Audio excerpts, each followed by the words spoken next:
You need a family, you need friends. Like, you don't need to have all these things, but you better have most of them. Family, friends, career, educational goals, plans for, time outside of work, attention to your mental and physical health, etc. That's what life is about. And if you don't have any of those things, well, then all you've got left is misery and suffering. So that's a bad deal for you. So, number one, specify your damn goals, because how are you going to hit something if you don't know what it is? That isn't going to happen. And often people won't specify their goals too, because they don't like to specify conditions for failure. So if you keep yourself all vague and foggy, which is real easy, because that's just a matter of not doing as well, then you don't know when you fail. And people might say, well, I really don't want to know when I fail because that's painful. So I'll keep myself blind about when I fail. That's fine, except you'll fail all the time then. You just won't know it until you've failed so badly that you're done. And that can easily happen by the time you're 40. So I would recommend that you don't let that happen. So that's willful blindness, right? You could have known, but you chose not to. Okay, so once you get your goal structure set up, you think, okay, if I could have this life, it looks like that might be worth living, despite the fact that it's going to be, anxiety provoking and threatening, and there's going to be some suffering and loss involved and all of that. Obviously, the goal is to have a vision for your life such that, all things considered, that justifies your effort. Okay, so then what do you do?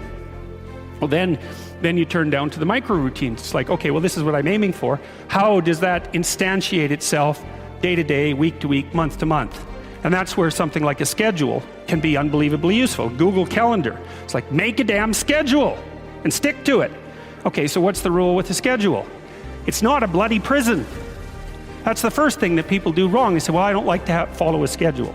It's like, well, what kind of schedule are you setting up? Well, I have to do this, then I have to do this, then I have to do this, and then I just go play video games, because who wants to do all these things that I have to do? It's like, wrong. Set the damn schedule up so that you have the day you want. That's the trick. It's like, okay, I've got tomorrow. If I was going to set it up so it was the best possible day I could have, practically speaking, what would it look like?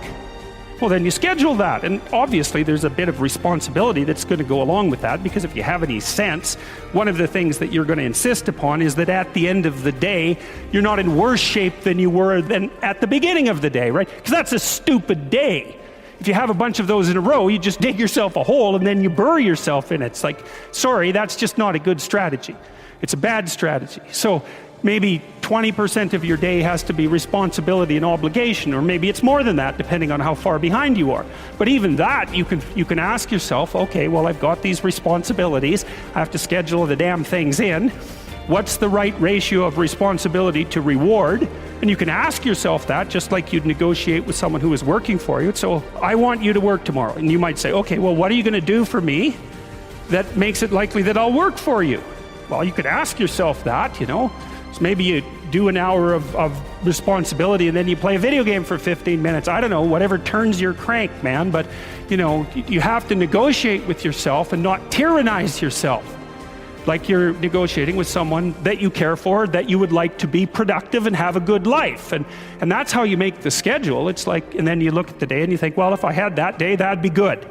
Great.